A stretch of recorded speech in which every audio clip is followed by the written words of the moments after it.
Hi, welcome back to 3-Hour News Show, still with the Minister Makamba. And now we will continue the dialogue with the United Republic of Tanzania Minister of Foreign Affairs and East African Cooperation, Your Excellency Januar Yusuf Makamba. So we're going to talk about the desires to cooperation between the two countries.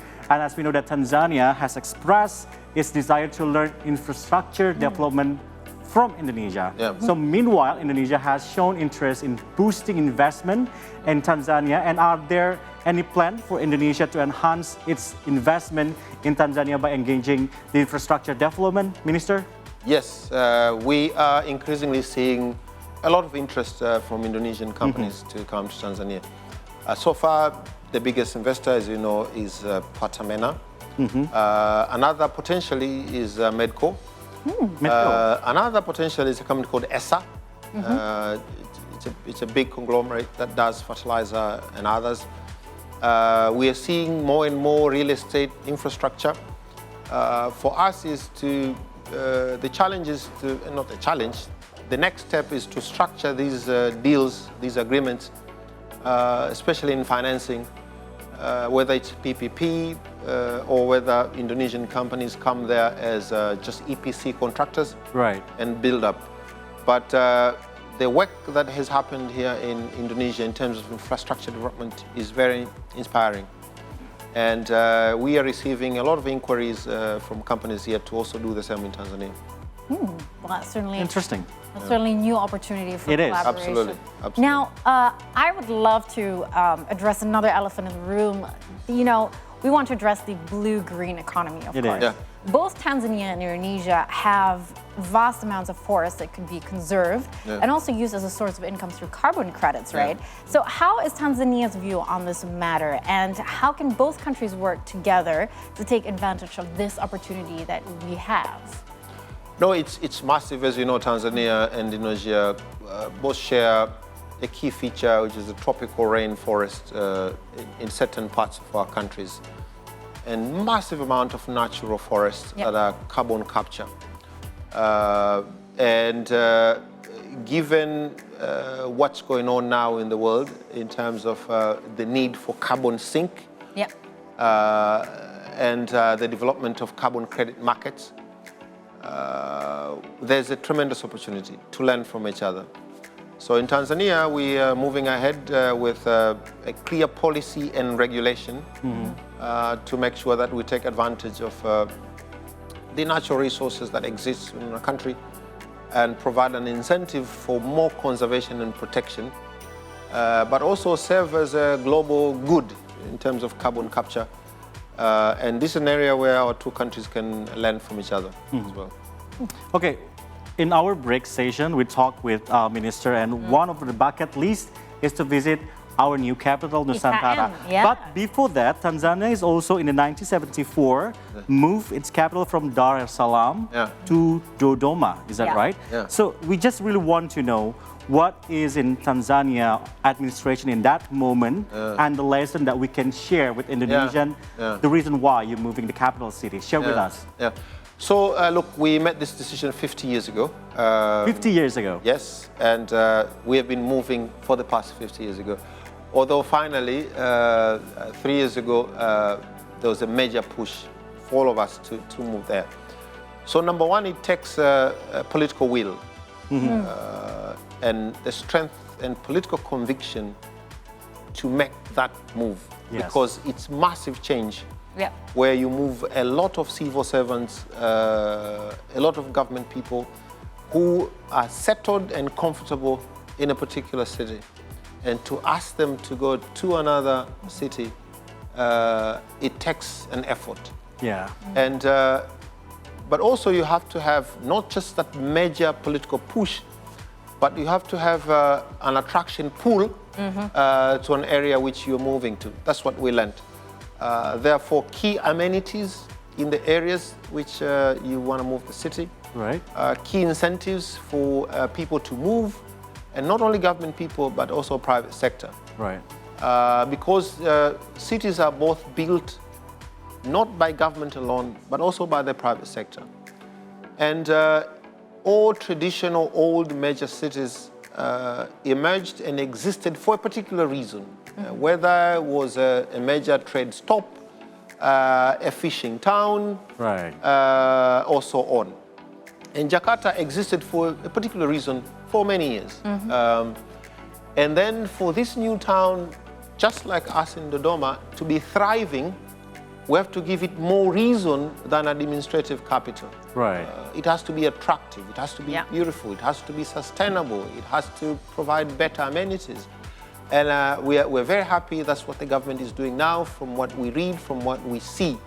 And it's a vision, an ambitious and bold step to move the entire capital to a new area.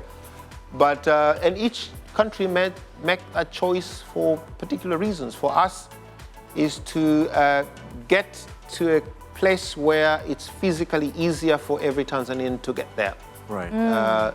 Secondly, it's more secure. And thirdly, is the redistribution of development, so to speak. Because major cities sometimes disproportionately suck in resources for development. So when you have a developed city like Dar es Salaam or Jakarta, that in its own does not need an incentive to be built, and then you push an effort to another place, then you create another city that also provides life of its own. And as you know, 80% of GDP, global GDP, come from cities. So the more you build better, sustainable, greener cities, the more you grow your economies, and the more that becomes an incentive for growth. So I think it's something that is worth trying and worth undertaking, and we'll see how it works here. Well, hopefully you'll get to see it. I mean, if you are arranging a pre-presidential visit to come to Indonesia, as you mentioned before, you can fit that into your schedule, perhaps, because it might be a point of interest. No, I will. Shall we go? I'm curious. You're making us want to consider to move now. Let's go, guys. Okay, are we moving?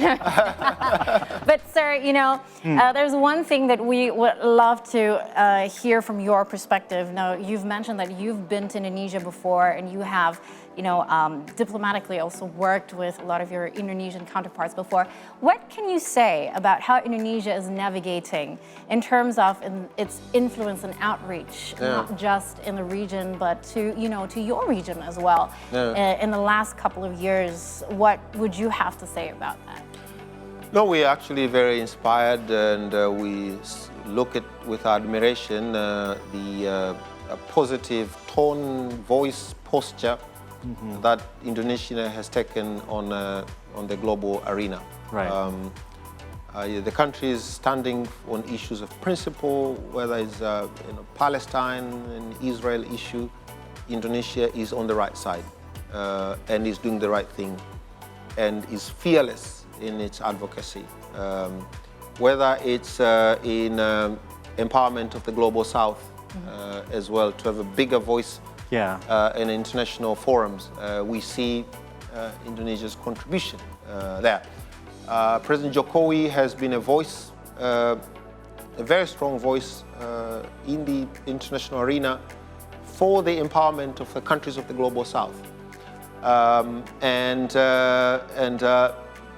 You know, a role that you play in the region here, in the ASEAN, in G20. The Indonesian presidency in G20 was very successful in setting the tone for how global diplomacy should be conducted.